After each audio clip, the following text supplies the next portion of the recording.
welcome back to The Independent Pianist. My name is Cole Anderson, your host as usual. I'm afraid that today's video is going to be a little bit of a tease because I recorded these two movements from Nikolai Kapustin's Sonata No. 1 some time ago, and I've been working on preparing the very difficult last two movements of the sonata. I was planning on waiting to upload the entire sonata in one go. It's very effective when it's heard all at once. But unfortunately, this last week has been one of the most crazy, busy weeks I've ever experienced. So, just to give you an idea, today's Friday. On Wednesday, I had a concert as a chamber musician. On Thursday, I played another concert.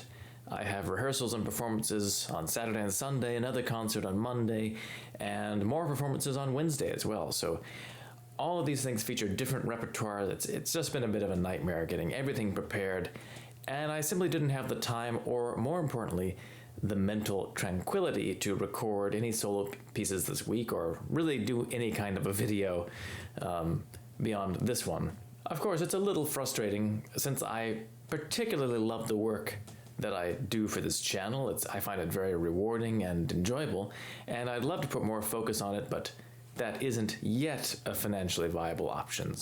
So instead, I decided to present you with a little teaser for the full Kapustin Sonata, which I should be able to get up sometime in the new year. I'm still working on that last movement, which is really one of the more difficult things I played up to this current time.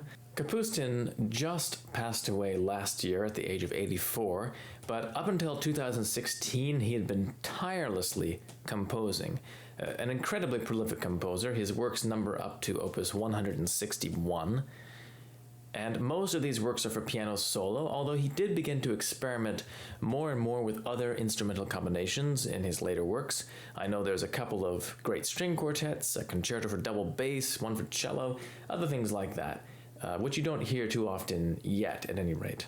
As a pianist-composer, Kapustin was firmly in the line of great Russian composer-pianists like Alexander Scriabin and Nikolai Medtner, and in fact he particularly reminds me of Scriabin in his manner of structuring his music.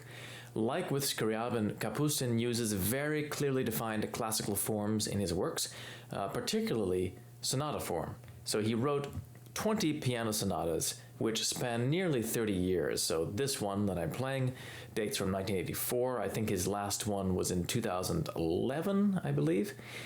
However, the forms are not always immediately apparent orally, especially in the later works, which become more and more abstract in their melodic characterization. So this is very much like Scriabin, to my mind.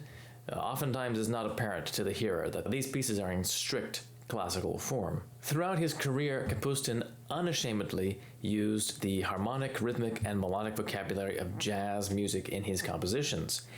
His works in no way should be seen as authentically jazz, of course, since they contain no improvisation of any kind. In fact, they're written out to such a degree of exactitude that there's no room for any kind of improvisation on the performer's part. Just playing the works exactly as written already creates an effect of free improvisation in many passages. This, of course, is also strongly reminiscent of composers like Scriabin, whose works oftentimes also give this impression of incredible free improvisation, even though they're notated rhythmically down to the last little dot. Kapustin did work as a jazz pianist and arranger in the 1950s. In fact, he had quite a reputation in that regard in Russia. Although he went through a typically rigorous classical education in the Moscow Conservatory, he studied under Alexander Goldenweiser, who was one of Rachmaninoff's friends and classmates and a very famous teacher. Surprisingly, he never really considered himself to be a genuine jazz musician, though. I guess he was always more drawn to strict composition than to improvisation, or composition that was intended to be treated improvisationally, and he just used what he loved from his experience with jazz to fill in the classical forms that he wanted to develop. Well, it's lucky for us that he did this, because what we're left with is just a wonderful kind of unique mix of the jazz idiom married to this kind of perfect formal control.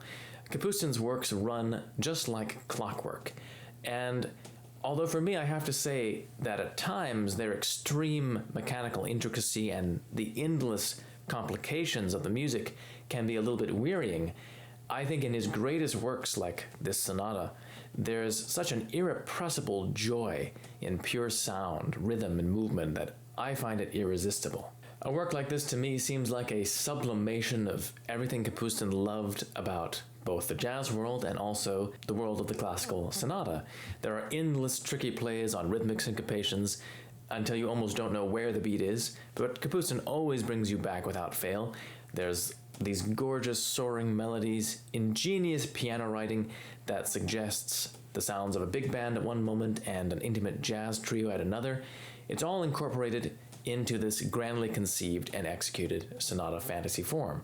As far as the form goes, this work falls into the classic fantasy sonata mold, perhaps best exemplified by Beethoven's Moonlight Sonata. Like in that sonata, the first movement is relatively loosely structured. The theme seems to gradually take form through a series of free statements.